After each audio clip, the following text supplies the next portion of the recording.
आपण जानिछन्ति कि श्री जगन्नाथଙ୍କ मूर्ति भितरे एमिति गोटिए रहस्य रहिछि जाहाकु आजि पर्यंत केही साधारण मनिष देखि पारि नाहंती। एही कहानी आरंभ हुए भगवान श्री कृष्णଙ୍କ ठारू।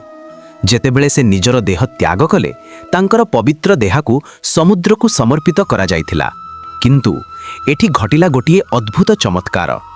कुहा जाय जे तांकर हृदय केबे नष्ट होई नथिला। सेही हृदय गोटिए दिव्य काठ रूपरे समुद्र रे भासी आसी पुरी को पहुंचिला।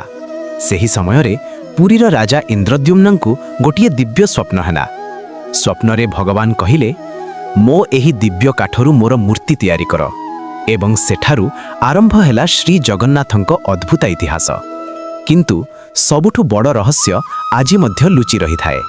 कुहा जाय जे जगन्नाथंक मूर्ति भितरे ब्रह्म पदार्थ रहिछि। एहाकु आजि पर्यंत केही देखि पारि नाहंती। केवल किछि चयनित पुजारी माने एहार रहस्य जानंती। जेतेबेले नूतन मूर्ति तैयारी हुए सेही ब्रह्म पदार्थ को गोटिए गुप्त प्रक्रिया रे स्थानांतर करा जाए। लोकमाने मानंती जे एही ब्रह्म पदार्थ हेउछि भगवान श्री कृष्णंकर आमर हृदय। सेइथिपई जगन्नाथ केवल गोटिए मूर्ति नुहे, से निजे भगवान श्री कृष्णंकर जीवंत स्वरूप। एहा केवल कहानी नुहे, एहा भक्ति, आस्था एवं चमत्कार एक अद्भुत मिश्रण। जदि आपण मध्य जगन्नाथंक भक्त तेबे कमेंट रे निश्चय लेखंतु जय जगन्नाथ।